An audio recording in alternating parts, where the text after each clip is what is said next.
بسم اللہ الرحمن الرحیم۔ السلام علیکم۔ آج جس موضوع پر ہم بات کرنے جا رہے ہیں وہ ہے قومی وسائل کا زیاں۔ کسی بھی قوم کی ترقی کے لیے ضروری ہے کہ ملکی و قومی وسائل کو بھرپور طریقے سے استعمال میں لایا جا سکے تاکہ ملک و قوم کو ترقی کی شاہراہ پر گامزن کرنے میں کوئی دشواری پیش نہ آئے۔ لیکن ہماری بدقسمتی یہ کہہ لیں کہ ہمارے وطن عزیز کو آزاد ہوئے کم و بیش 70 برس گزر چکے ہیں، لیکن تاحال ہم اپنی ترجیحات کا تعین نہیں کر سکے کہ افرادی قوت اور بجٹ و دیگر کسی بھی وسیلے سے بھرپور طریقے سے استفادہ کیسے کر سکتے ہیں۔ اگر ہم شعبہ تعلیم کو ہی لے لیں تو کسی بھی ملک و قوم کی ترقی و تنزلی کا اندازہ شرح خواندگی سے بآسانی لگایا جا سکتا ہے،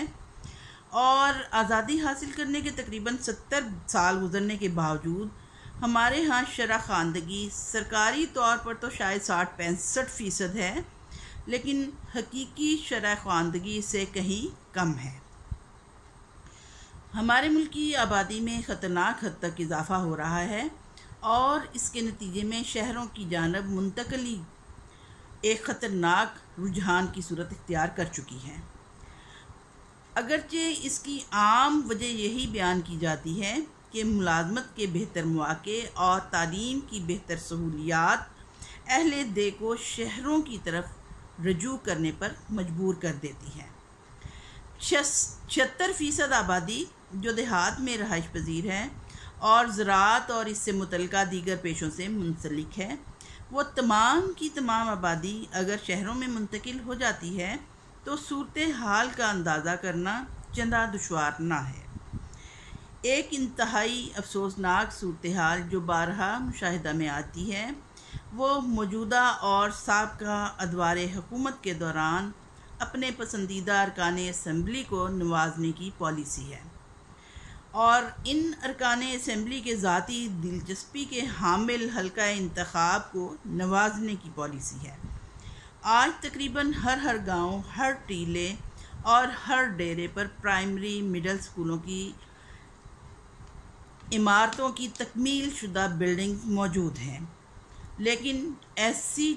عمارتیں درس و تدریس کے لیے زیر استعمال نہ ہیں۔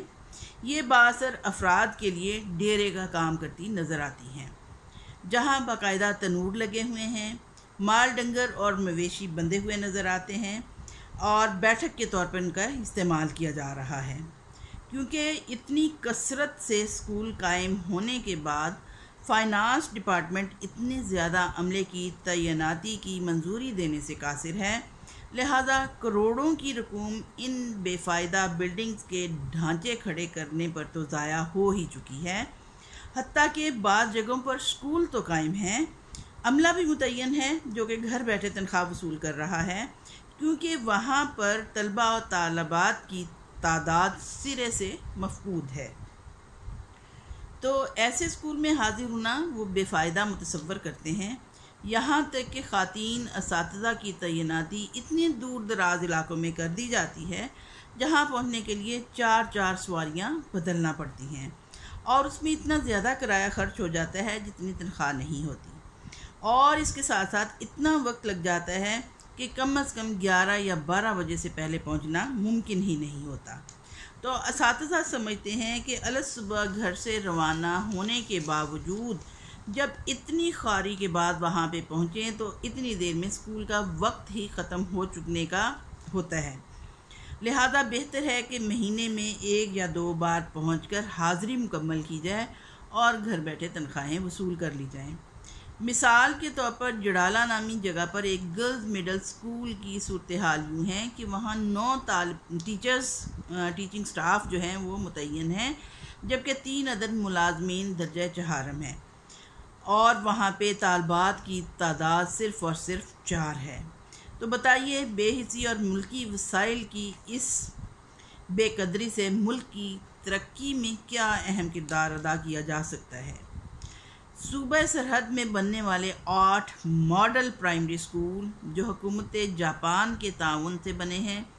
اور تقریباً ہر سکول پر 2.25 کروڑ کی رقم خرچ ہوئی ہے، ملک و قوم کی کیا خدمات انجام دے رہے ہیں۔ یہ اسکول صوبہ سرحد کے دیہاتی علاقوں میں تعمیر ہوئے ہیں۔ جدید ترین کمپیوٹرائزڈ مشینری سے آراستہ ان عمارات میں وہی PTCCT اساتذہ متعین ہیں جو خود بھی سائنس اور ٹیکنالوجی کی جدید مہارتوں سے ناشنا ہیں۔ طالب علموں کی تعداد نہ ہونے کے برابر ہے، اور جہاں کا اسٹاف ان اعلیٰ اور جدید ترین آلات کو ہاتھ لگانے سے بھی ڈرتا ہے کہ اگر کہیں کوئی چیز خراب ہو گئی تو ہم ہزاروں ڈالر کی مالیت کے ویڈیو کیمرے، ٹی وی اور کمپیوٹرز کہاں سے پورے کر سکیں گے۔ کیا یہ بہتر نہ تھا کہ یہ اعلیٰ سہولیات سے مزین ادارے بڑے بڑے شہروں میں بنائے جاتے ہیں، وہاں پہ تربیت یافتہ عملہ بھی متعین کیا جاتا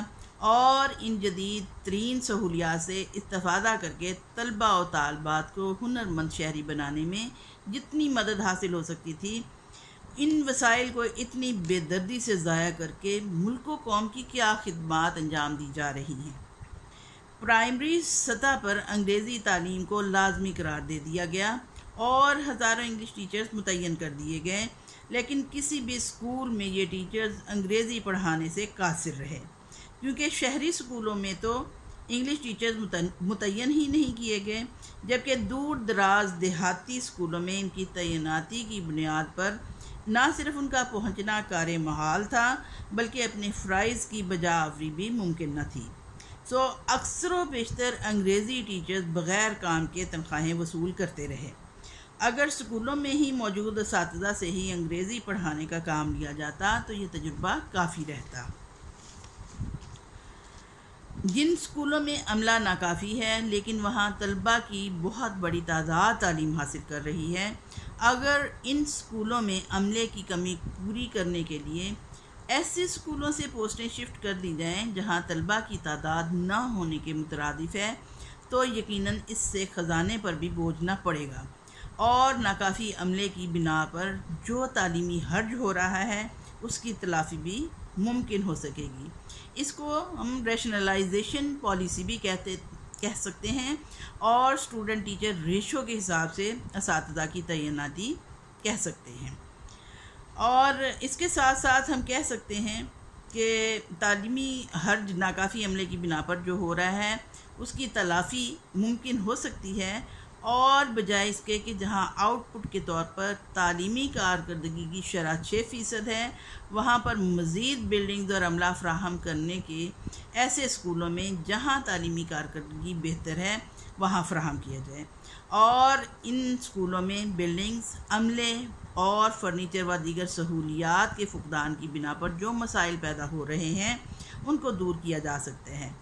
تو یقیناً اتنی بے دردی سے ملکی وسائل کا جو ضیاع ہو رہا ہے اور ہماری معیشت جو غیر ملکی قرضے کے بوجھ تلے سسکتی نظر آتی ہے، اس میں بہتری کے امکان نظر آنے لگیں گے انشاءاللہ۔ اوکے دین، تھینک یو، اللہ حافظ۔